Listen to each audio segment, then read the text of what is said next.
Okay.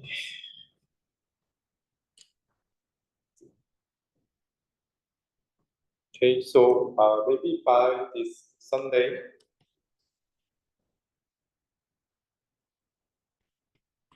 you have to submit the video, 7-minute video that records your mid presentation content and send it to me. You have to send it to me by this Sunday. Okay. And next, Monday and Wednesday, we will watch those videos together and we'll have the Q&A session. Okay. So at least one member of your team have to attend next Monday and Wednesday session. Okay. And also the order of presentation will be randomly decided on Monday. Okay. So anyways, please attend next session. Okay. Next lectures. And also we have also quiz 2 in early June. Okay. The exact date will be decided soon. Okay. But you have to, study previous materials to prepare for this quiz 2. Okay. So, the format would be same as quiz 1. So, if you understand everything clearly from the lecture, then I expect the questions will not be that difficult. Okay? And also it would be open book exam. Okay. And also assignment 2 will be announced soon by this week. Okay. So it will be about image segmentation and image inpainting. Okay. So you have to develop some deep learning algorithm for doing some segmentation and also doing some image inpainting. That's assignment 2. And the duration for this assignment 2 will be 1 day, 1 month, sorry, 1 month. Okay. Okay. And previously, in this slide, in this material, we have learned some of the foundation models, okay, that are in the NLP domain first. And then we saw this clip, which aligns the image and text signals. Okay. So by doing that, by aligning the text and image signals, we can see some generalization ability. It is obtained, okay, for deep architectures, okay. So, if we train the network using the ImageNet data, using the cross-entropy laws, then if the styles of images is changed, then their performance is greatly reduced. But by aligning images and text, their algorithms generalization capability becomes robust, okay, compared to the model which is solely trained by the image signals. And also we learned about vision clip, which extends the clip towards the object detection task. And also we learned this grounding Dino that combines the DTR-based algorithm, whose name is Dino, with the grounding capability. That's the grounding Dino. So we can achieve this type of things. So we can deal with some of the noble classes, which is unseen during the training.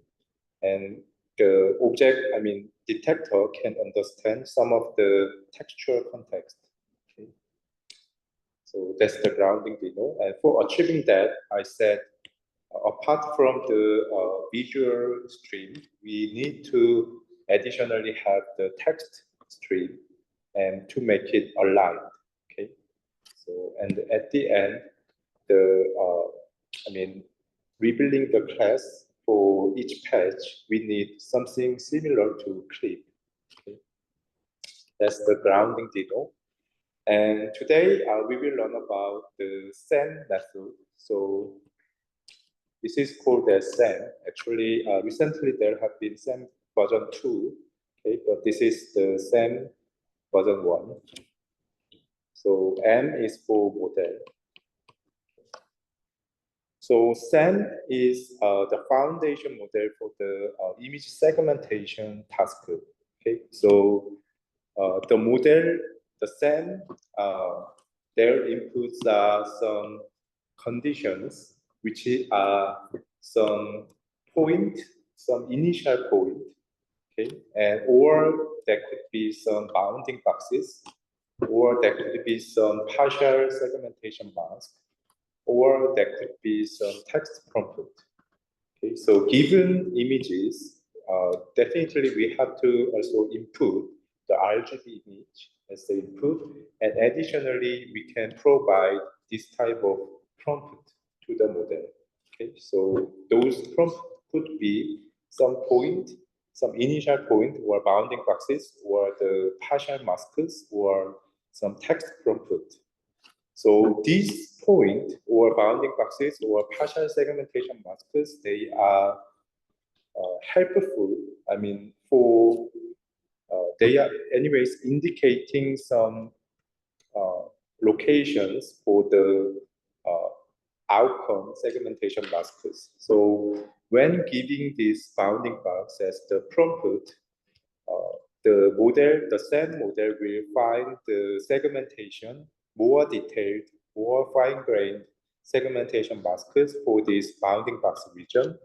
And when given this initial point, then the SAM will generate segmentation masks that is indicated by this some point. Okay, and also SAM will generate a full segmentation mask given these partial segmentation masks. And also it will generate the segmentation masks for that corresponds to this text prompt. Okay, that's the SAM models. So images accompanied by some of the prompt, we can complete the segmentation masks using the SAM model. Okay, that's the design, the architectural design of the SAM. And this is more detailed figure for structures for the SAM. And when given this prompt, we also have to have some prompt encoder that extracts some features for the prompt. Okay, so because we have 4 types of prompt, there actually is 4 types of prompt encoder. Okay, and also for given images, we have to extract some features from that. So we also have to have image encoder. And then by inputting the image and prompt features, we have our additional decoder to estimate the final masks. Okay?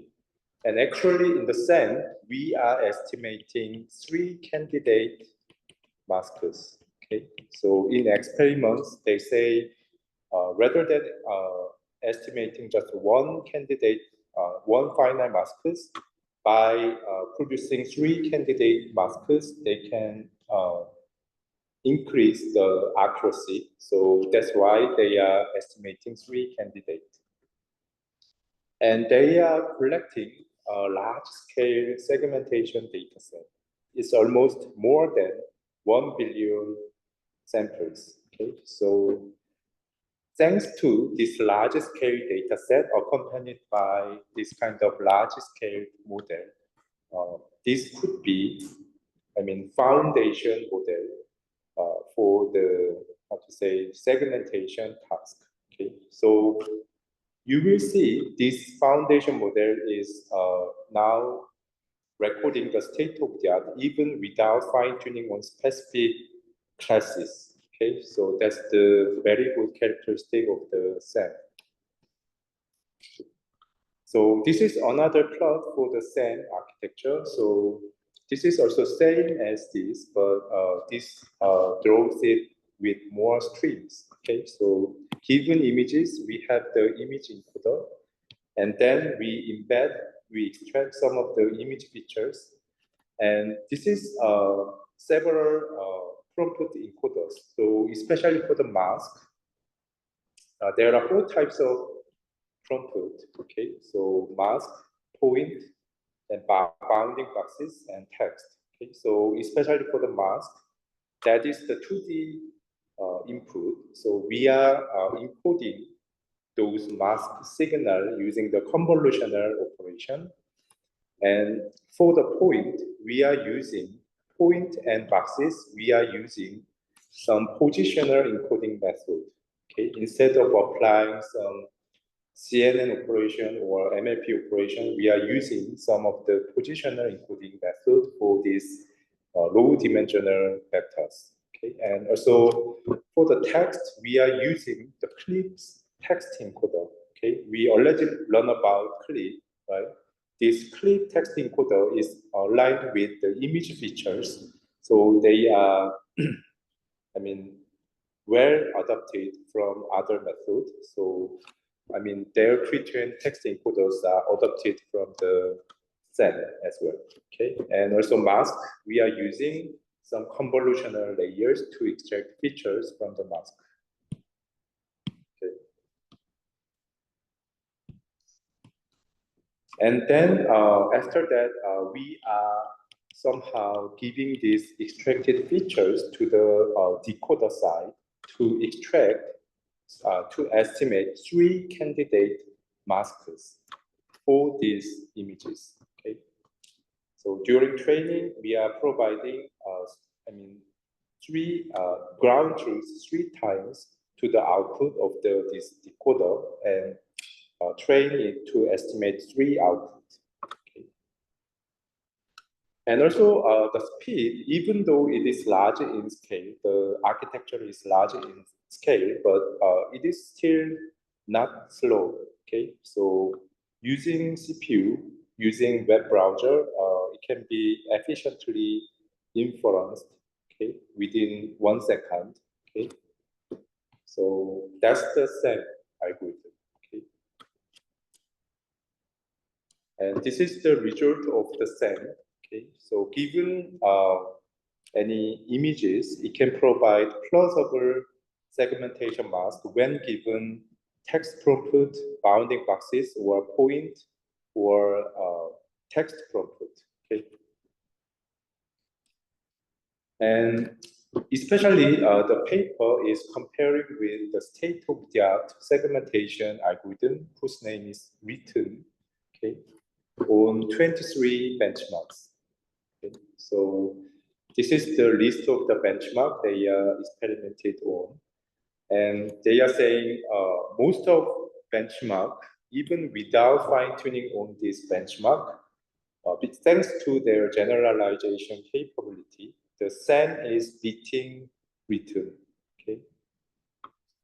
And this is more evaluation studies. Okay, and this is denoting multiple benchmark data set, and ground truth, their values are blue, purple, okay, in color. So this is ground truth, and SEM is the second, okay, second ranked is the SEM, and the third ranked is the SEM with single output. Okay, so as I mentioned, when they estimate just 1 output, their performance reduced. So they are using 3 candidate estimations. Okay. And written is here. That is the state-of-the-art segmentation algorithm before SEM. So they are saying their accuracy is very good, even without fine-tuning. And this is some evaluation studies for initial point guidance. I mean, how they give, point condition, they measure their performance. So, I mean, when they give center point as the condition to the SEM, then, I mean, SEM's performance is like this, okay? And the x-axis is denoting the number of points. Okay, when number of points are less, the SEM is beating simple click, But when given more, how to say, more condition point, then simple click is actually beating the SAM. Okay, so I mean SAM is better when given less conditions. Okay, and this means is when the points are very good point coming from ground truth maybe, then the performance of SAM would be like this. Okay. Anyways, given same point as the condition, SAM is better than others when the number of points are small. And also here is saying when given when points are given by random sampling, then the SAM's accuracy looks like this, and the accuracy is increased as the number of points increased, and also for comparing by comparing to others, the SAM is best. Okay. Anyways, now we are using SAM for this kind of segmentation algorithm. So maybe if you need any needs to label, do some labeling for your own data, especially for the segmentation, you can use this kind of SAM model. Okay. Also, you can use some grounding data for labeling your data. Okay. And this is the language SAM, and this is very simple method. I mean, this is not published, but their code, only their code is publicized on the web. So they are actually combining the instance segmentation ability of SAM with the grounding Dino's grounding capability. So they are actually combining SAM with the grounding Dino.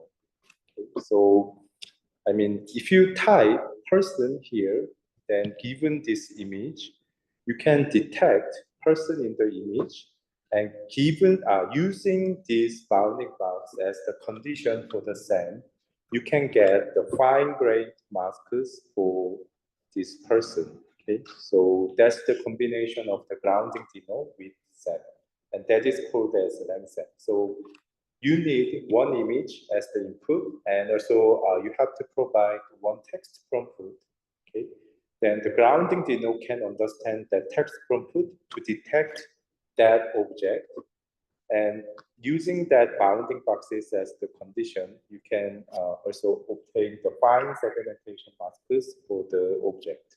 Okay, via SAM. That's LangSAM. So this is some recent algorithms that combines the text signals and that exploits those text signals to increase their generalization capability. Okay, and most of models that I mentioned here, LangSAM, SAM, grounding Dino, their code is available. Clip is also available, so you can freely download the model and can use them for your own project. Okay. And the next thing I want to share with you is some of the text to image generation method. So we already, maybe some of you are already familiar with this kind of thing. So nowadays, also the VLMs also can do this. Okay, but right before that kind of VLMs, this DALI was one of the state-of-the-art text-to-image generation method.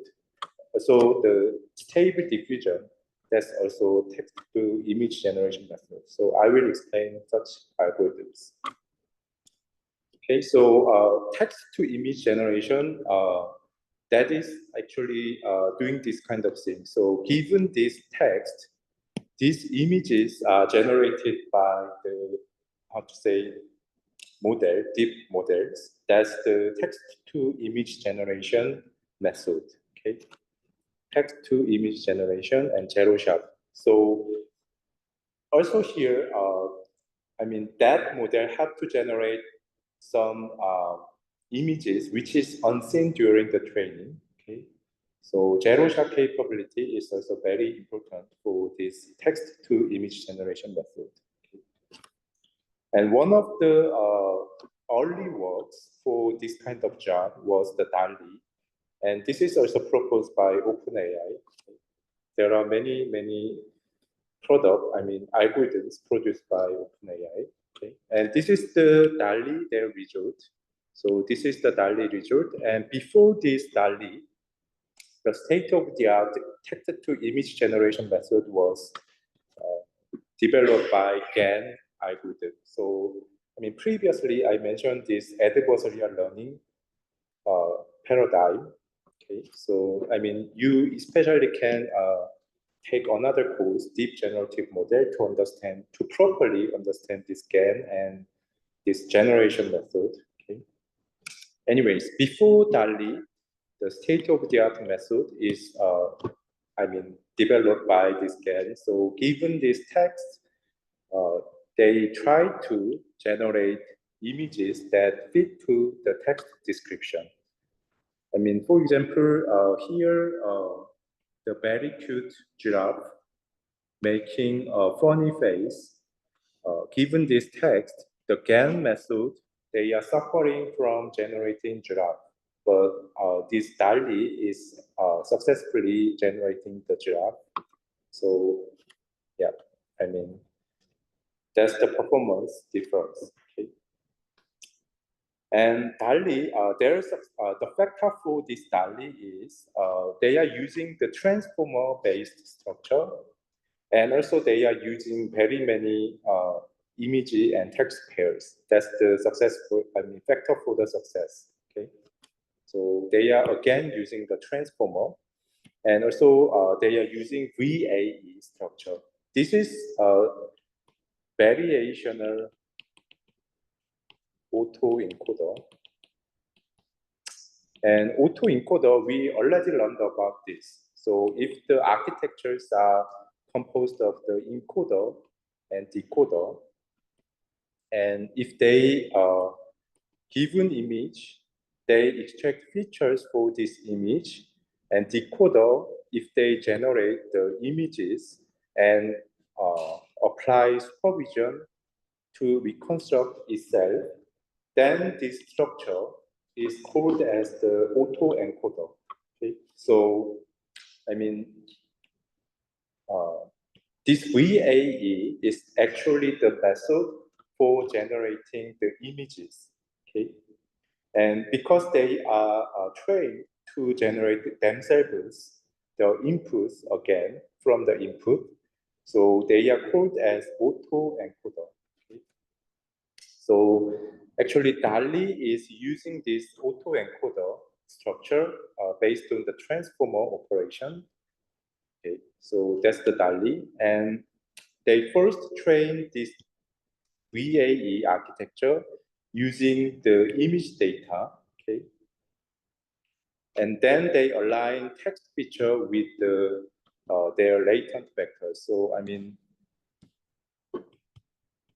because their architecture looks like this, they are composed of encoder and decoder, and they are generating images, and their supervisions are applied with the original image. So the entire encoder-decoder pipeline that can be trained by the image data only.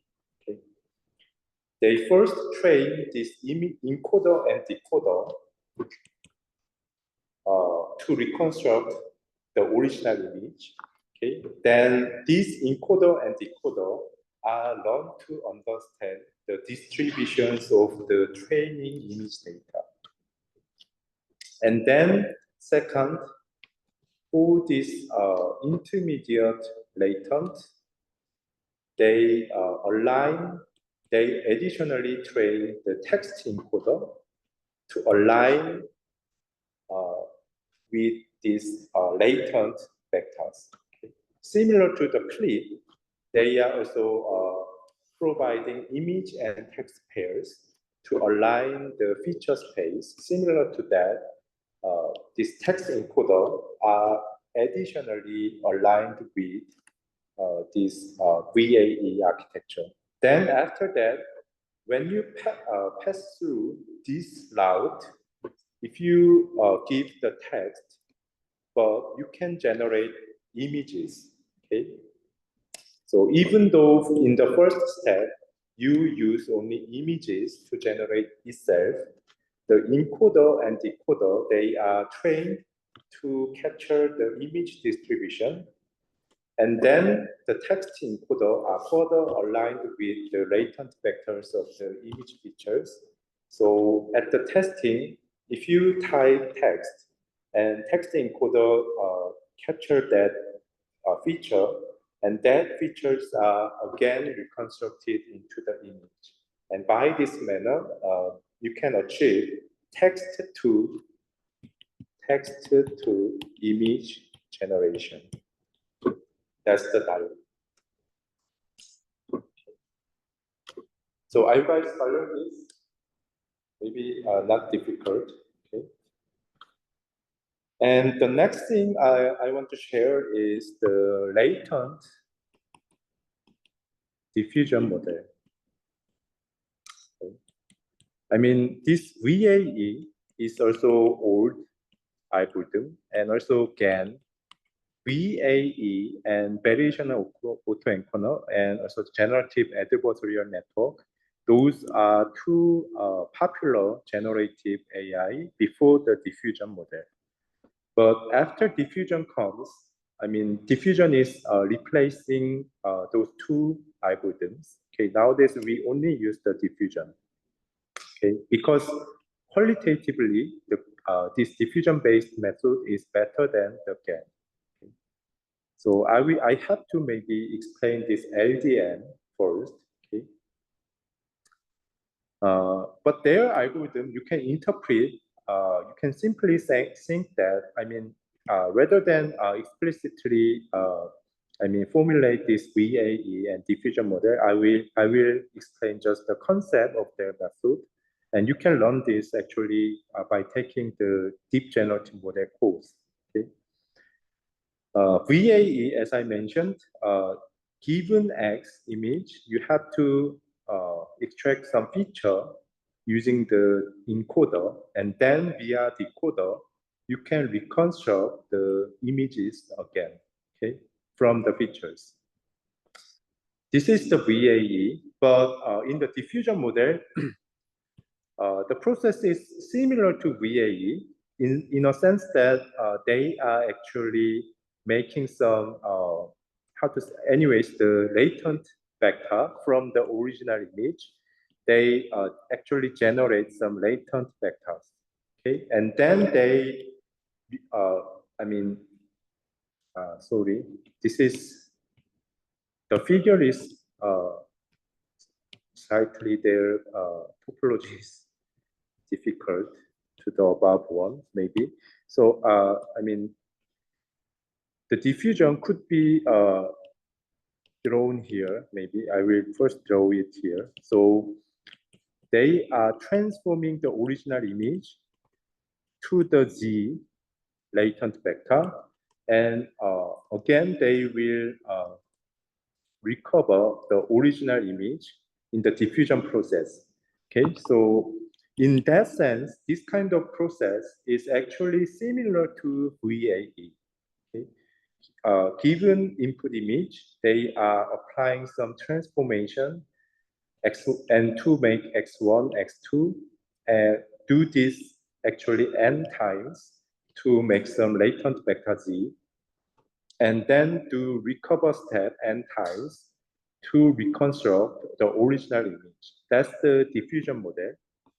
But here, it is slightly differently drawn. So here, starting from here, it can generate latency, and then in the backward step, they can reconstruct the original images. Okay? That's the diffusion. And also what they do here, what they do apply in between this process is they are adding some noise. Okay? They are adding some noise, and until, I mean, they add noise normally 1,000 times. Okay? After adding this kind of, especially this is the Gaussian noise. If you add Gaussian noise 1,000 times, then Z vector becomes complete noise. This becomes noise. And then in the backward step, the thing you have to do is denoise this added noise. And we apply this denoising step 1,000 times again to reconstruct original image. Okay? And actually, when adding this Gaussian noise, you don't need any trainable architecture, but only for the denoising step, you normally involve the deep architectures such as the transformer to reconstruct the maybe X 1000 from this Z. Okay? So, given noise sample, to denoise those sample one time, you need that deep architecture. So you are learn the architectures to denoise the output signal. And by applying that denoising step 1,000 times, you can reconstruct the images similar to the original image. That's the diffusion model.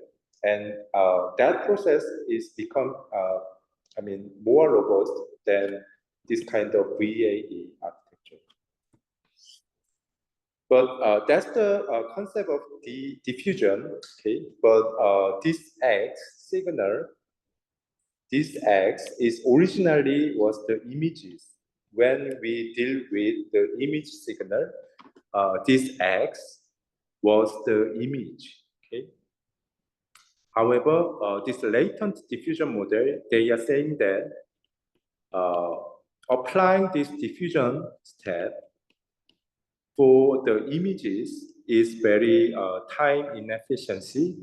So what they want to do is, given image X, by involving the image encoder, this is the encoder of the image, you first generate the feature vector and then apply this kind of diffusion process on the feature vector instead of the image itself. Okay, that's the idea of the latent diffusion model. So latent means you will apply the diffusion process on the feature vector, okay, instead of the original image. Okay, that is good for increasing the image quality. At the same time, it can also increase the speed. Okay, so you apply diffusion process and also the backward process, okay, to denoise the noise signal to generate the encoded features back to the original, and then apply feature to image decoder to generate the images again, okay? So the idea of LDM is applying diffusion process on the feature space, not on the image space, okay? And this is the LDM. And also this denoising step, you are using UNet architecture. This is also similar to the encoder-decoder architecture composed of the CNN. But later versions of the LDM, they are using transformer architecture for this, okay? So given this is the noise signal, T-1, this is the T-1 time noise signal. And to recover unnoised, denoised feature vector, you are applying this UNet architecture. So this UNet is trained to denoise the feature responses, okay? And also in the middle, you can also give some of the conditions, okay? For example, the text prompt or some of the image conditions or other representational conditions or segmentation maps. They require their corresponding encoder, and they can be additionally added to the UNet architecture to role as the condition. Okay, that's the LDM. And actually, the LDM is same as stable diffusion algorithm. So this is the diffusion process. Okay, and by providing many image and text pairs, they are training the overall architecture for text to image generation things. Okay, so I mean the stable diffusion, they are actually using this LDM architecture. Okay, so I mean stable diffusion is also very famous foundation model that achieves text to image generation. Okay, so yeah, their architecture looks like this. Their architectures are based on this, but thanks to the large scale data, the paired image and text data, they can make it work for, many generalized cases. Okay, so that's the stable diffusion. And later versions of the stable, early versions of the stable diffusion, especially for version 1, they are using UNet architectures in the middle for this denoising part. But later versions of the stable diffusion, they are replacing this with the transformer architecture. Okay.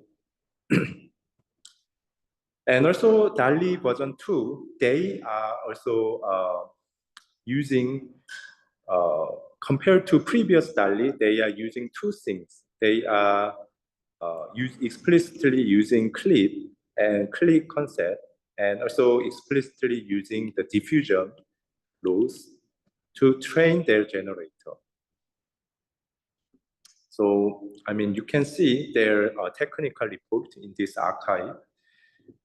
And also what they do is, converse to the DALI version 1, they first align text and image encoders using clip objective. Using clip objective, they are training image encoder and text encoder. So this is the text signal and this is the text feature. And I mean, this is the same one, okay? So, and from the image, you can extract image features, and because they are aligned, their features have to be similar. Using that clip objective, you can train this image and text decoder, okay? Image and text decoder you can train. And train decoder to produce the final image using the diffusion laws, okay? To say diffusion process, okay? So giving noise and I mean denoising that. By denoising that, you can, I mean, generate images. But in DALI version 1, there is no concept of diffusion. They are not using any denoising process, but instead they are using this type of VAE architecture, encoder-decoder architecture based on the transformer. There was no diffusion concept. But here, the text features are recovered to the images using the denoising process. Okay, that is the DALI version 2. So thanks to these two characteristics, clip and diffusion, combining these two state-of-the-art methods, they can achieve the state-of-the-art foundation model for text-to-image generation task. Okay, that's the DALI version 2. Okay, so this is the auto-regressive things that is similar to autoencoder. And this is the diffusion. Using diffusion, you can see many measures are becoming better than before. So it is DALI version 2, they are saying diffusion process that is effective, okay? And also this is two variant for these things. They are calling their method as on-clip because this decoder part, this is the clip feature, this is the clip feature, but this is doing some on-clip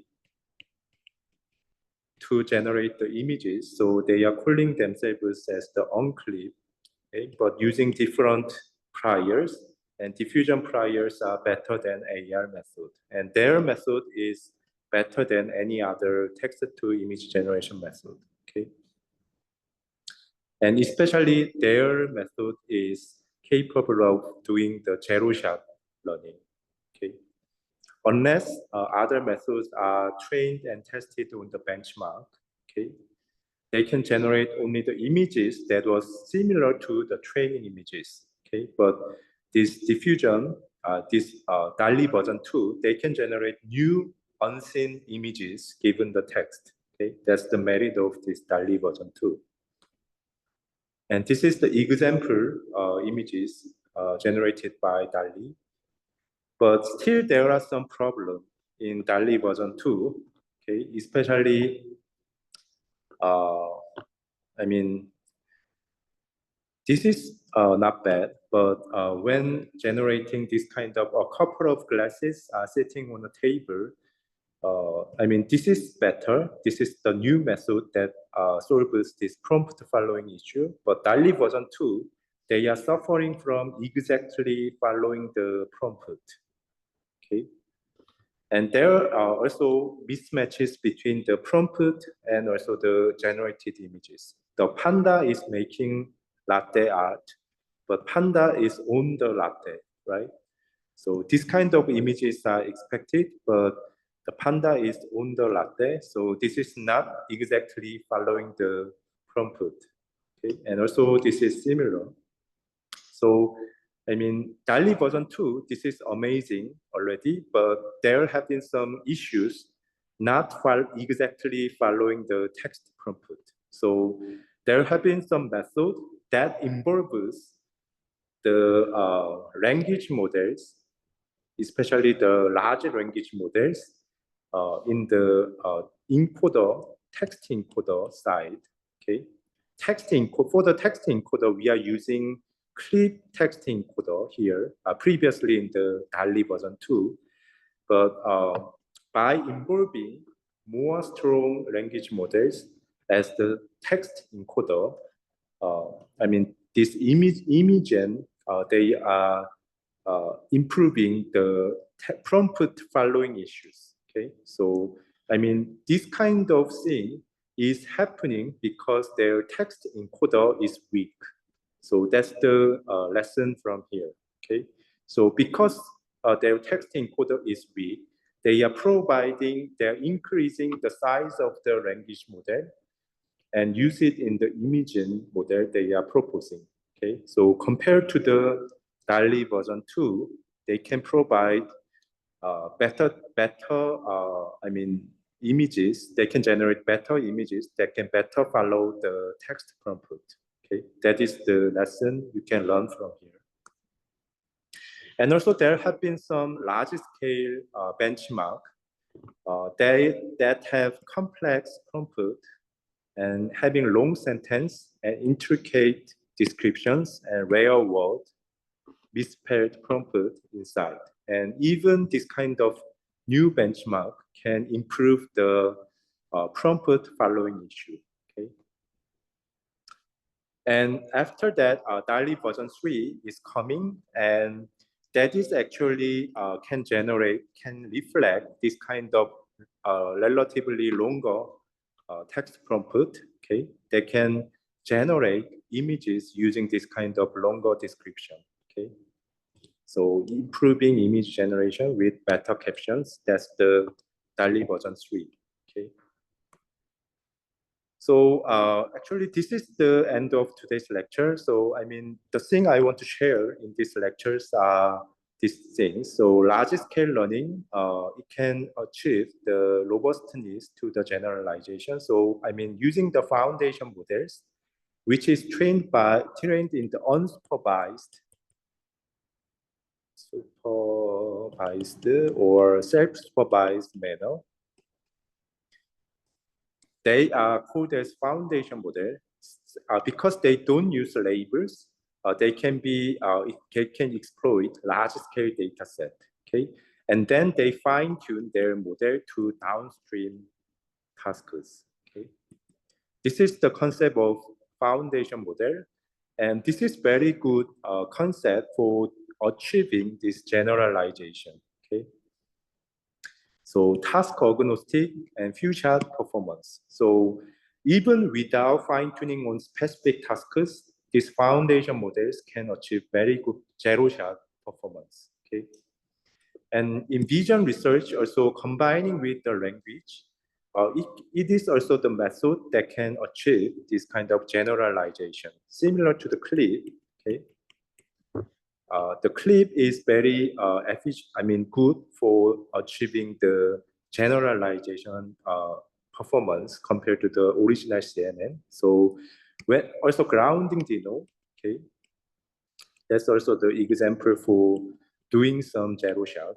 Okay, so when combined with language, computer vision algorithms can be even better, becoming better in the aspect of the generalization. Okay, so this is very promising way to extend the vision algorithms. Okay, so this is all for today, and next week we have the midterm presentation. And after that week, we will learn about Mamba, which is the new architecture. Even newer than Transformer. Nowadays, people are becoming interested in this Mamba. So I will leave you that. And after that, we have quiz 2. Okay? And then last week, we have the final presentation. Okay. Okay. Thank you, and see you next Monday.